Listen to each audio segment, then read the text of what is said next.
ಬಾಗೇಪಲ್ಲಿ ತಾಲೂಕಿನ ಮೆಟ್ಟೇಮರಿ ಪುರಾಣ ಪ್ರಸಿದ್ಧ ಪುರಾತನ ಕಲ್ಯಾಣಿ ಇಂದು ಸ್ವಚ್ಛಗೊಳಿಸಲಾಯಿತು.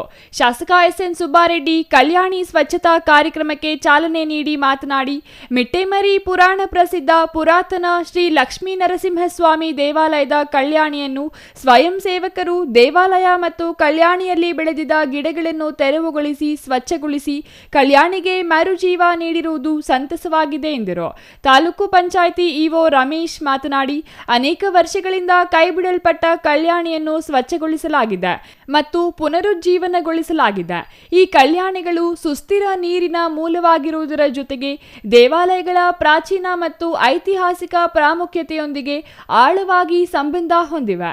ಬಾವಿಗಳು ಕೇವಲ ಗತಕಾಲದ ಅವಶೇಷಗಳಲ್ಲ, ಅವು ರಾಜ್ಯದ ಇತಿಹಾಸ, ಸಂಸ್ಕೃತಿ ಮತ್ತು ಪರಂಪರೆಯ ಬಹುಮುಖಿ ಅಂಶವನ್ನು ಪ್ರತಿನಿಧಿಸುತ್ತವೆ ಮತ್ತು ಸಮಕಾಲೀನ ನೀರಿನ ನಿರ್ವಹಣೆ ಸವಾಲುಗಳನ್ನು ಎದುರಿಸುವ ಸಾಮರ್ಥ್ಯವನ್ನು ಹೊಂದಿದೆ.